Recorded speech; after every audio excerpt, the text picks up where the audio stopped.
Hello friend, welcome to our channel Indian comics universe. तो आज की कॉमिक्स है बाकीलाल की राजकोष के लुटेरे। तो चलिए शुरू करते हैं बिना किसी देरी के।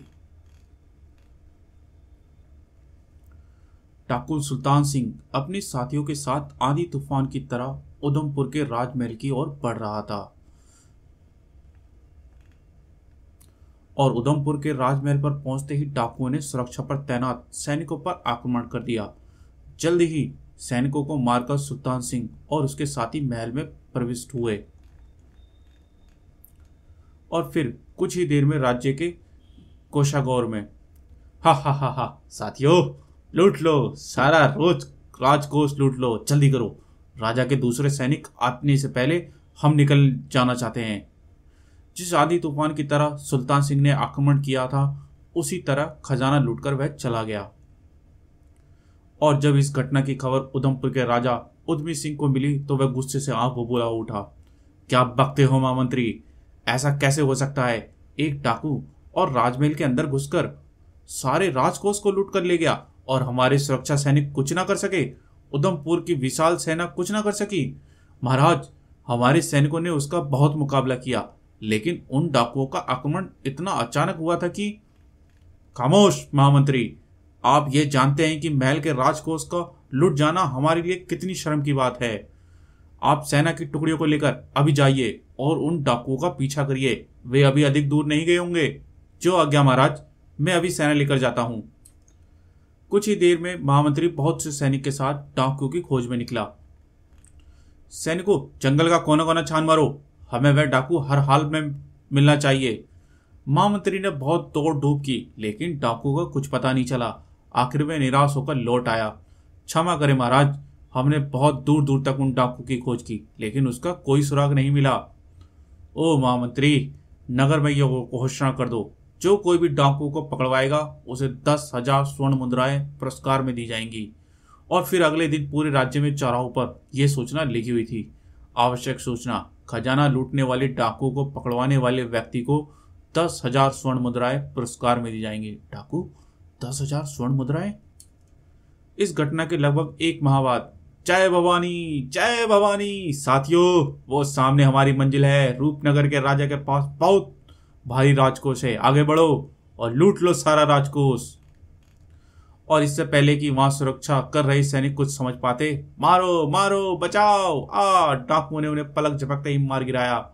और फिर कुछ ही देर में सारा राजकोष लूटकर डाकू सुल्तान सिंह यहां से निकल गया। हा हा हा हा, सारा राजकोष अब हमारा है। दूसरे दिन ही रूपनगर में राजा रूप सिंह की ओर से डाकू को पकड़ने के लिए घोषणा की जा रही थी। नगरवासियों, ठाकुर सुल्तान सिंह और उसके साथियों को जो कोई जिंदा या मुर्दा बंदी बनाकर लाएगा, उसे राजा की ओर से 20,000 स्वर्ण मुद्राएं इनाम में दी जाएंगी। उधर रूपनगर में घोषणा की जा रही थी, इधर शक्तिनगर में सुल्तान सिंह आक्रमण कर रहा था। साथियों, मां भवानी हमारे साथ है, विजय हमारी ही होगी। साहस में आगे बढ़ो और सारा राजकोष लूट लो। जय भवानी। खच। कुछ ही देर में शक्तिनगर का राजकोष भी लूट चुका था और इस तरह कुछ ही दिनों में सुल्तान सिंह के आसपास के अनेक राज्यों के राजकोष लूट चुका था। राजाओं ने उससे बचने की बहुत कोशिश की, लेकिन किसी को सफलता नहीं मिली। सुल्तान सिंह का आतंक इतना बढ़ चुका था कि उसका आक्रमण देख सैनिक उसका मुकाबला करने के बजाय अपनी जान बचाने की कोशिश करने लगते थे। जय भवानी, जय भवानी, भागो, सुल्तान आ गया, भागो भागो। उधर विशालगढ़ के राजमहल में बाकीलाल राज अतिथि के रूप में ठाठ के दिन गुजार रहा था। बाकीलाल को बचपन से ही शिव का ऐसा वरदान प्राप्त था कि वह किसी को नुकसान पहुंचाने के लिए कोई शरारत करता था तो उसका नुकसान होने के बजाय उल्टा लाभ हो जाता था और इससे बाकीलाल का सम्मान भी अधिक बढ़ जाता था। शिव के इस वरदान ने ही बाकीलाल को विशालगढ़ के राजा विक्रम सिंह के महल में पहुंचा दिया था। आहा, अपनी भी क्या किस्मत है, करो बुरा होगा भला। बस एक गड़बड़ हर बार हो जाती है, जिसका नुकसान करता हूं उसे बहुत लाभ होता है और मुझे थोड़ा। लेकिन इस बार कोई ऐसा चक्कर चलाऊंगा कि योजना की टांग भी ना टूटेगी और माला माल हो जाऊंगा। बस मौका मिलने की देर है। अभी बाकीलाल ये सोच ही रहा था कि तभी, श्रीमान जी, आपको महाराज ने बुलाया है। सत्यानाश हो महाराज का, सब मजा खराब कर दिया। ऊंचे ऊंचे गद्दों पर कितना मजा आ रहा था। महाराज, महाराज से कहो हम अभी आते हैं। जब बाकेलाल राजा विक्रम सिंह के पास पहुंचा। आओ बाकेलाल, हम तुम्हें ही याद कर रहे थे। कहिए महाराज, आपने कैसे याद किया? मैं तो हर समय आपकी सेवा करने के लिए तैयार हूं। अवश्य कोई गड़बड़ है, तभी तो महामंत्री, सेनापति आदि सभी यहाँ पर मौजूद हैं। लगता है ये सब मुझे किसी मुसीबत में फंसाने जा रहे हैं। बाकेलाल, समीप के राज्यों में एक खुकार डाकू सुल्तान सिंह ने भयंकर तबाही मचा रखी है। वह अपने अनेक राज्यों को राजकोष लूट चुका है। महाराज, आप बिल्कुल भी चिंता न करें। बाकेलाल के होते वह हमारे राज्य में कदम भी नहीं रख सकता।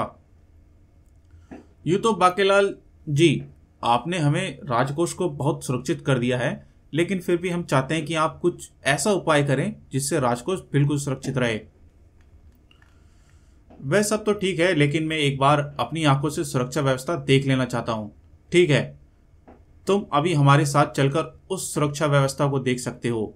हम महामंत्री और सेनापति के साथ वहीं चल रहे थे और फिर बाकेलाल राजा विक्रम सिंह, महामंत्री और सेनापति के साथ राजकोष की सुरक्षा व्यवस्था देखने चल दिया। एक लंबा गलियारा पार करने के बाद सब एक विशाल कक्ष में पहुंचे। विशाल कक्ष में पहुंचकर महामंत्री ने अंदर से दरवाजा बंद किया और फिर उन्होंने एक दूसरे दरवाजे को खटखटाया। खट खट खट। और अगले ही पल, अरे यह क्या? कमरे का फर्श तो नीचे की ओर धंस रहा है। बहुत अच्छा। फर्श के हटने के बाद विशाल कक्ष का दरवाजा अपने आप खुल गया। चर। उस दरवाजे में प्रवेश कर एक लंबे गलियारे को पार करते हुए सब विशाल लोहे के दरवाजे पर पहुंचे। अरे ये तो बिल्कुल तिलिस्मी कहानियों के महल जैसा बना है। ये दरवाजा कैसे खुलेगा महामंत्री जी? मेरे पांव के नीचे देखिए महाराज। फर्श के इस टुकड़े को पांव से 3 बार दबाने पर यह लोहे का दरवाजा स्वयं खुल जाएगा। फर्श के टुकड़े को दबाते ही लोहे का दरवाजा खुलता चला गया। ओह, सचमुच बहुत सुरक्षित रखा है खजाना, लेकिन चिंता मत करो, सब बोझ हल्का कर दूंगा। उस दरवाजे को पार करके जब वे सब अंदर पहुंचे, महाराज, इस तालाब में उस पार विशाल कक्ष में राजकोष रखा है और सामने हमारे विशेष सैनिक पहरा दे रहे हैं। लेकिन इस तालाब को पार करके तो डाकू विशाल कक्ष में से राजकोष लूट सकते हैं। नहीं महाराज, ये संभव नहीं होगा। ये तालाब बहुत गहरा है और फिर इन नरभक्षी मगरमच्छों को मारकर उस पार पहुंचना बहुत कठिन है। और उस पार पहुंचने से पहले हमारे सैनिक विषैले बाणों से डाकू को मारकर बीच में ही डुबो देंगे। लेकिन हम अगर उस विशाल कक्ष में जाना चाहते हैं तो कैसे जा सकते हैं? हम लोग बहुत आसानी से जा सकते हैं। देखिए, यहाँ पर बहुत सी रंग बिरंगी कीलें लगी हैं। उनमें से ये कील घुमाने से इस तालाब पर पुल बन जाएगा और फिर उस पुल पर चढ़कर सब विशाल कक्ष के दरवाजे तक पहुंच गए। महामंत्री ने वहां पहरा दे रहे एक सैनिक को कहा, सैनिक, दरवाजा का ताला खोल दो। और जैसे ही विशाल कक्ष का दरवाजा खुला, बाकेलाल जल्दी से अंदर जाने लगा। ठहरिए बाकेलाल जी, दरवाजा खुला होने पर भी आप कक्ष में प्रवेश नहीं कर सकते। वाह, वह क्यों नहीं? दरवाजा खुला होने पर तो कोई भी मजे से घूमता अंदर जा सकता है। नहीं, ऐसा संभव नहीं। और फिर महामंत्री ने एक सैनिक से भाला लेकर खुले दरवाजे के अंदर और फेंका। भाला अभी हवा में ही था कि आग की लपटें उसकी ओर बढ़ी। बाल बाल बच गया, नहीं तो अभी राम नाम सत्य हो जाता। और कुछ पलों में भाला जलकर भस्म हो गया। और फिर दरवाजे पर लगी एक कल कील को घुमाकर महामंत्री ने विशाल कक्ष को में प्रवेश किया। अंदर जाते ही पूरा कक्ष रोशनी से चमक उठा। महाराज, ये सब सुरक्षा व्यवस्था हमारे राजगुरु सिद्धनाथ ने अपनी तिलिस्मी विद्या से की है। सचमुच यह तो हमारा राजकोष पूरी तरह से सुरक्षित रहेगा। ओह, कितना विशाल राजकोष!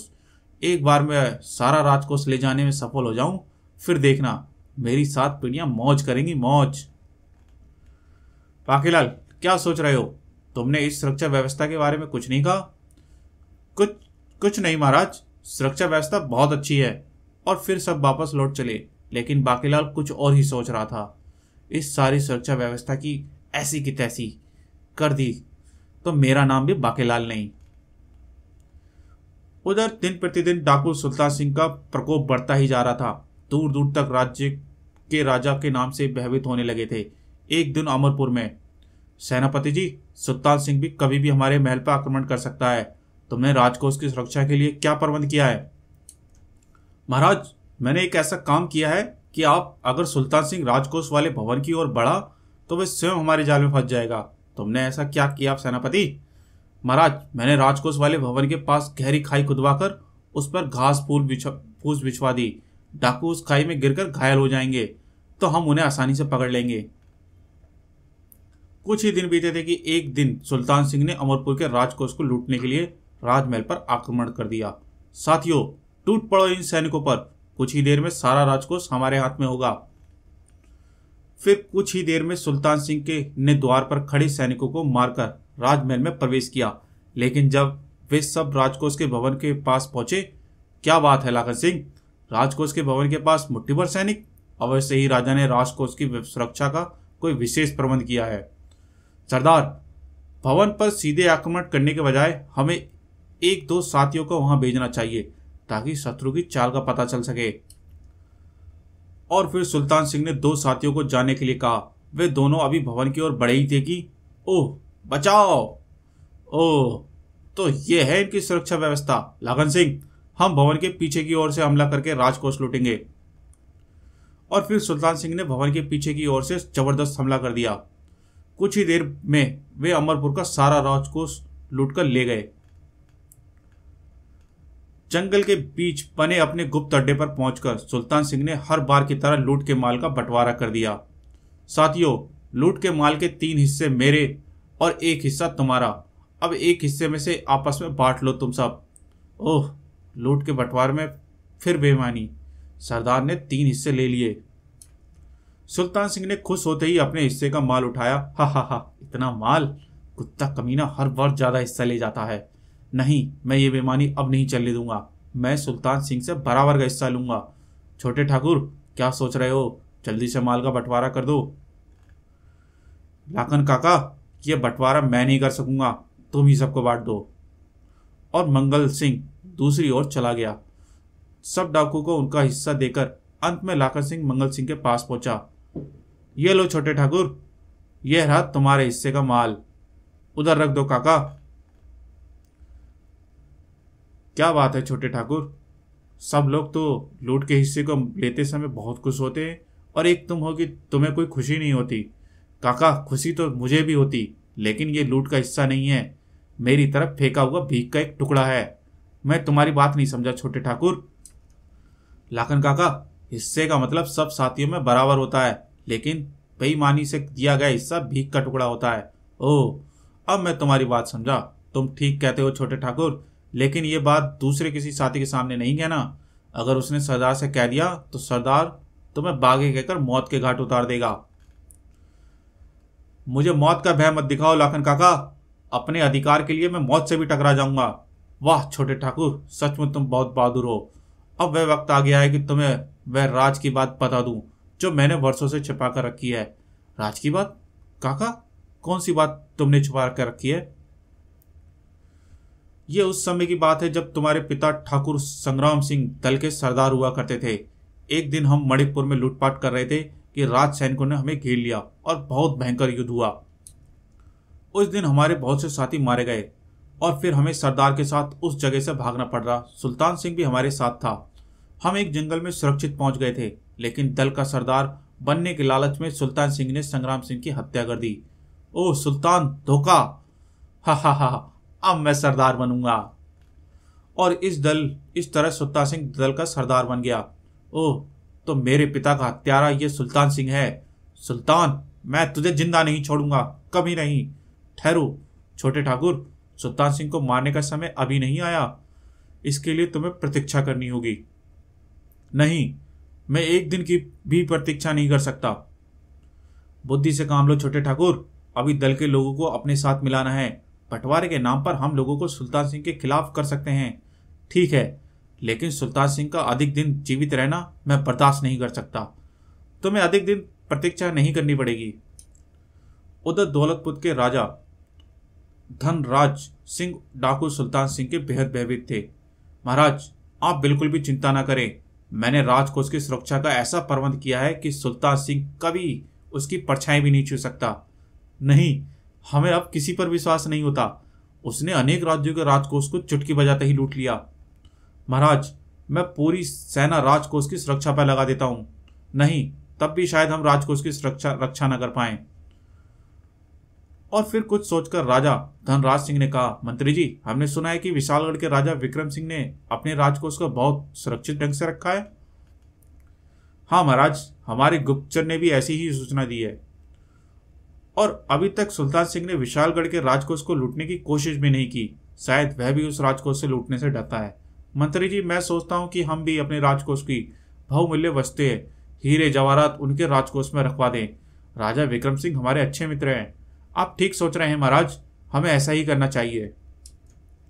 तो ठीक है, आज ही मैं अपने राजकोष की बहुमूल्य वस्तुएं विशालगढ़ भेजने का प्रबंध करो, लेकिन ये सब काम बहुत होशियारी से होना चाहिए। महाराज, मैं सभी वस्तुएं ऐसे गुप्त ढंग से विशालगढ़ भेजूंगा कि किसी को कानों कान खबर भी नहीं होगी। और फिर तीर्थ यात्रियों के रूप में सैनिकों का एक दल बहुमूल्य वस्तुओं को लेकर विशालगढ़ की ओर रवाना हो गया। और फिर देखते ही देखते अन्य निकटवर्ती राजाओं ने भी गुप्त रूप से अपना राजकोष विशालगढ़ भेज दिया। राजा विक्रम सिंह अपने दरबार में बैठे थे कि नरसिंहपुर का एक सैनिक उनके सामने पहुंचा। महाराज की जय हो। नरसिंहपुर के राजा रंजन सिंह ने अपना राज्यकोष सुरक्षित रखने के लिए भेजा है। महामंत्री धर्म सिंह नरसिंह के राजकोष को भी अपने राजकोष के साथ सुरक्षित रखवा दो। जो आज्ञा महाराज। और सिंहपुर का राजकोष भी विशालगढ़ के राजकोष के साथ रखवा दिया गया। एक दिन, महामंत्री, अनेक राज्यों के राजकोष विशालगढ़ पहुंच चुके हैं। अब इन राजकोषों को सुरक्षित रखना हमारी प्रतिष्ठा का प्रश्न बन गया है। महाराज, आप बिल्कुल चिंता न करें, हमारा सारा राजकोष पूरी तरह सुरक्षित है। कुछ चिड़िया भी वहां पर पंख नहीं मार सकती। चिंता मत करो, एक बार जरा सा मौका लगने दो, सारा बोझ हल्का कर दूंगा। और इस बात से बेखबर एक दिन डाकू सुल्तान सिंह ने राजकोष लूटने के लिए नरसिंहपुर की ओर कूच किया। सुना है नरसिंहपुर के राजा के पास हीरे जवाहरातों के बेशकीमती राजकोष हैं। हाँ सरदार, यह भी सुना है कि उसके पास बहुत अधिक सैनिक भी नहीं है। फिर तो सारा राजकोष बहुत आसानी से हमारे हाथों में आ जाएगा। कुत्ता फिर सारे लूट के माल के 3 हिस्से अपने पास रख लेगा। नरसिंहपुर में राजकोष भवन के पास पहुंचते ही सुल्तान सिंह ने हमला बोल दिया। इन थोड़े से सैनिक को तो पलक झपकते ही मौत के घाट उतारकर सारा राजकोष लूट लूंगा। जय भवानी, जय भवानी। लेकिन जब डाकुओं ने उन सैनिकों को मारना शुरू किया, हमें मत मारो, हम हथियार डाल देते हैं, हम दरवाजा खोल देते हैं, आप सब कुछ ले जाए। सैनिकों ने भवन के दरवाजे खोल दिए और सुल्तान सिंह धड़धड़ाता हुआ मंदिर में भीतर प्रवेश कर गया। लेकिन जब उसे थोड़ी सी स्वर्ण मुद्राओं के अलावा कुछ भी नहीं मिला तो वह आंख बबूला हो उठा। लाखन सिंह, यहाँ तो कुछ भी नहीं है, सारा राजकोष कहाँ गया? लगता है राजा ने राजकोष को कहीं छुपा दिया। लाखन सिंह, ऐसा कभी नहीं हुआ कि सुल्तान को खाली हाथ लौटना पड़े। अवश्य ही राजा ने सारा धन कहीं छुपा रखा है। घेर लो साथियों इन सैनिकों को और इनसे पूछो राजा ने सारा राजकोष कहां छिपाया है। सरदार, हमें मत मारो, हमें छोड़ दो। महाराज ने सारा राजकोष विशालगढ़ में सुरक्षित रखा है। विशालगढ़? हाँ सरदार, हमारे राजा ने ही नहीं बल्कि दूसरे सभी राजाओं ने अपना राजकोष विशालगढ़ में सुरक्षित रख छोड़ा है। वापस चलो साथियों। सभी डाकू वापस लौट पड़े। उस दिन सुल्तान सिंह ने अपने साथियों से कहा, साथियों, आज हमें पहली बार असफलता का मुंह देखना पड़ा है, लेकिन अब हमें एक बहुत बड़ी सफलता भी हाथ लगेगी। हम कुछ ही दिनों में विशालगढ़ पर आक्रमण करके एक साथ बहुत से राज्यों को राजकोष लूट लेंगे, लेकिन मैं तुम्हें उस राजकोष को नहीं लेने दूंगा। लेकिन सरदार, हमें विशालगढ़ के राजमहल पर आक्रमण करने से पहले वहां की सुरक्षा व्यवस्था की जानकारी अवश्य लेनी चाहिए, क्योंकि जब वहां पर बहुत से राज्यों का राजकोष रखा गया है तो अवश्य ही उसकी सुरक्षा की बहुत मजबूत व्यवस्था की गई होगी। लाखन सिंह ठीक कहते हैं सरदार। ठीक है, कल कुछ लोग वेश बदलकर विशालगढ़ जाएंगे और राजकोष की सुरक्षा व्यवस्था को पता करेंगे। और अगले दिन लाखन सिंह और मंगल सिंह वेश बदलकर विशालगढ़ की ओर चल दिए। उधर विशालगढ़ के राजमहल में राजा विक्रम सिंह गहरी चिंता में डूबे थे। आधी रात बीत चुकी थी, लेकिन विक्रम सिंह को नींद ही नहीं आ रही। निस्संदेह महामंत्री ने राजकोष की सुदृढ़ सुरक्षा की है, लेकिन फिर भी किसी दिन सुल्तान सिंह किसी तरह सारे राजकोष को लूट ले जाने में सफल हो गया तो मैं उन राजाओं को धन कैसे लौटाऊंगा? विशालगढ़ की एक ईंट भी बेच दूंगा तो भी उनका राजकोष नहीं लौटा पाऊंगा। मुझे इस राजकोष की अतिरिक्त सुरक्षा व्यवस्था करनी होगी। कल सुबह ही मैं महामंत्री से अधिक सुरक्षा के लिए कहूंगा। और अगले दिन सुबह होते ही राजा विक्रम सिंह ने महामंत्री धर्म सिंह को कहा, महामंत्री, हम चाहते हैं कि विशालगढ़ और दूसरे राज्यों के राजकोष की अधिक सुरक्षा करने के लिए राजमहल में जगह जगह घंटियां लगा दी जाएं, ताकि खतरा होने पर उन घंटियों के बजते ही विशालगढ़ की पूरी सेना सतर्क होकर उन डाकू पर टूट पड़े। और बाकेलाल, तुम समय समय पर जाकर राजकोष की व्यवस्था देखा करोगे, ताकि कोई भी गड़बड़ होने पर खतरे की घंटियां बजाकर सेनापति को सूचना कर सको। आप चिंता न करें, मैं एक एक पहर के बाद राजकोष को जाकर देखता रहूंगा।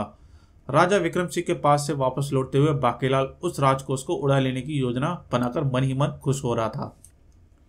उधर लाखन सिंह और मंगल सिंह ने लौटकर विशालगढ़ के राजकोष के बारे में सुल्तान सिंह को बताया। सरदार, उस राजकोष के बारे में राजा विक्रम सिंह के अलावा महामंत्री, सेनापति और एक विशेष व्यक्ति बाकीलाल ही जानते हैं, जो इस समय विशालगढ़ के अतिथि गृह में रह रहे हैं।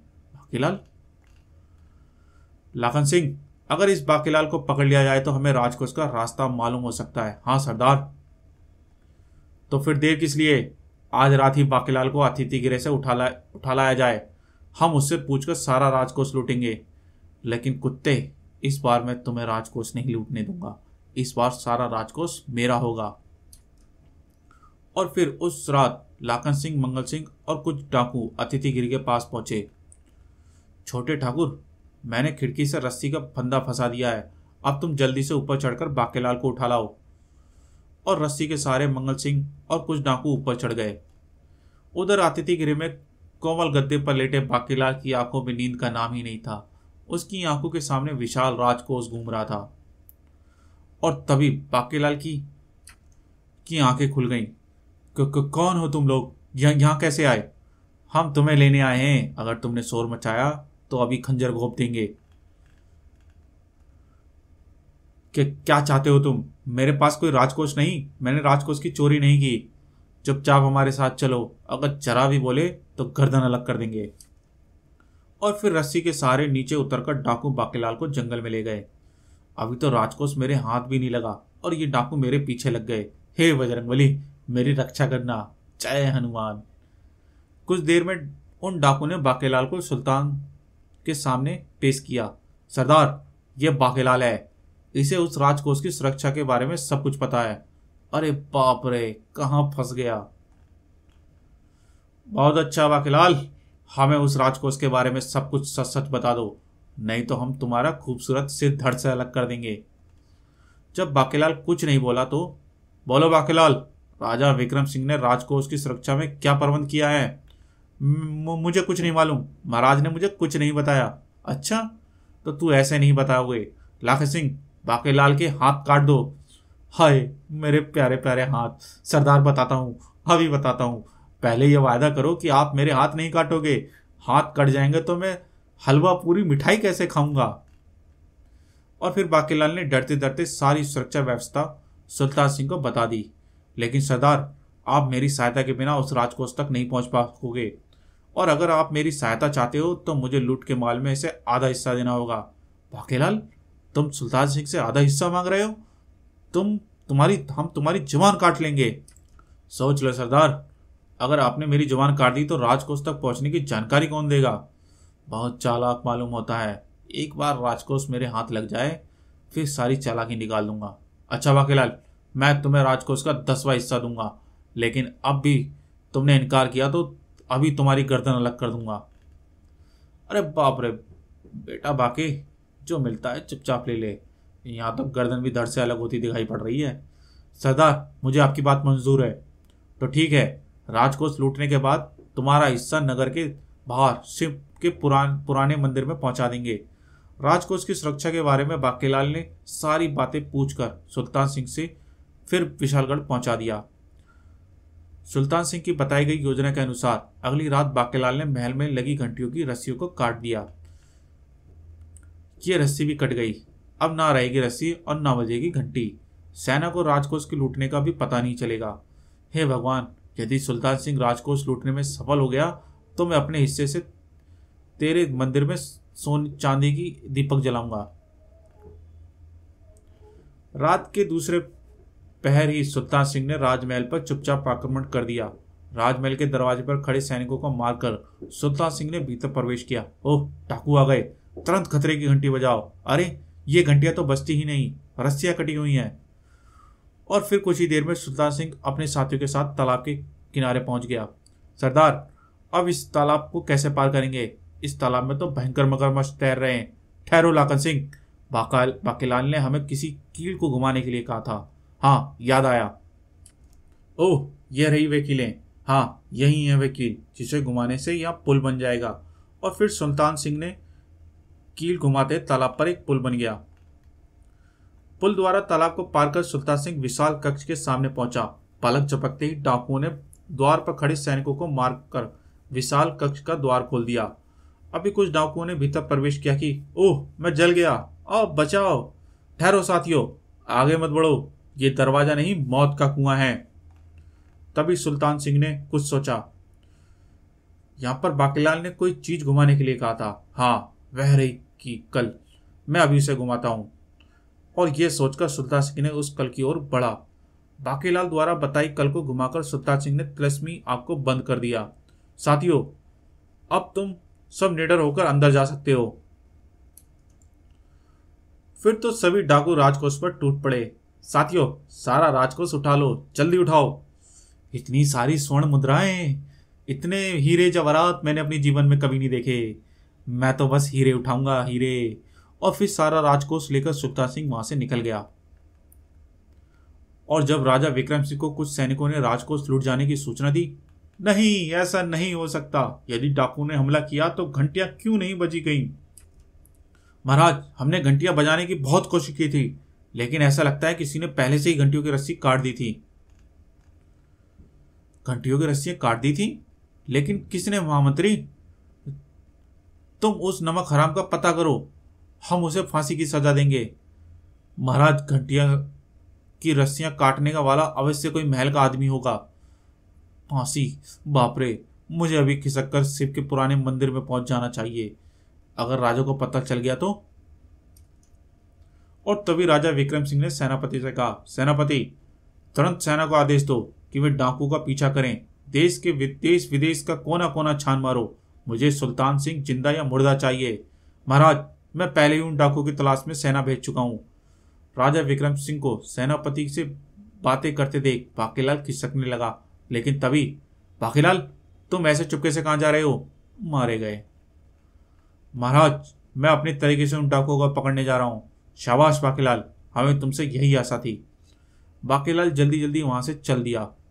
बच गए, नहीं तो राजा अभी पकड़ लेता। चलो बेटा बाकीलाल, यहां से भागकर सिर पर पैर रखकर भागो। और उधर विशालगढ़ के बाहर पुराने शिव मंदिर में, साथियों, आज की लूट के माल के 3 हिस्से मैं लेता हूं और 1/4 हिस्से को तुम सब आपस में बांट लो। बाकीलाल को कुछ नहीं मिलेगा, मैं उसे आते ही कत्ल कर दूंगा। ठहरो सरदार, इस बार लूट के माल में सबको बराबर हिस्सा देना होगा। मंगल सिंह, जानते हो तुम क्या कह रहे हो? सरदार, मैं अपना हक मांग रहा हूं, और अपना हक मांगना कोई अपराध नहीं। ओ, लगता है मंगल सिंह की मौत आई है। खामोश गुस्ताख, हम तुम्हें जिंदा नहीं छोड़ेंगे। तुम बागी हो गए हो। साथियों, मंगल सिंह को ने बगावत की सजा दो। सुल्तान सिंह का आदेश पाते ही कुछ डाकू मंगल सिंह की ओर बढ़े, लेकिन तभी, खबरदार, कोई मंगल सिंह को हाथ नहीं लगाएगा। वह ठीक कह रहा है, हम सबको बराबर का हिस्सा मिलना चाहिए। हाँ हाँ, हमें बराबर का हिस्सा मिलना चाहिए। साथियों, ये सब बागी हो गए, इन सबको मौत के घाट उतार दो। सुल्तान सिंह, मुझे भी आज तुमसे अपने पिता की हत्या का बदला लेना है। और फिर सब डाकू एक दूसरे पर टूट पड़े। कुछ ही देर में बहुत से डाकू मारे गए। तभी घायल मंगल सिंह ने सुल्तान सिंह के पेट में तलवार घोंप दी। ओ, मर गया।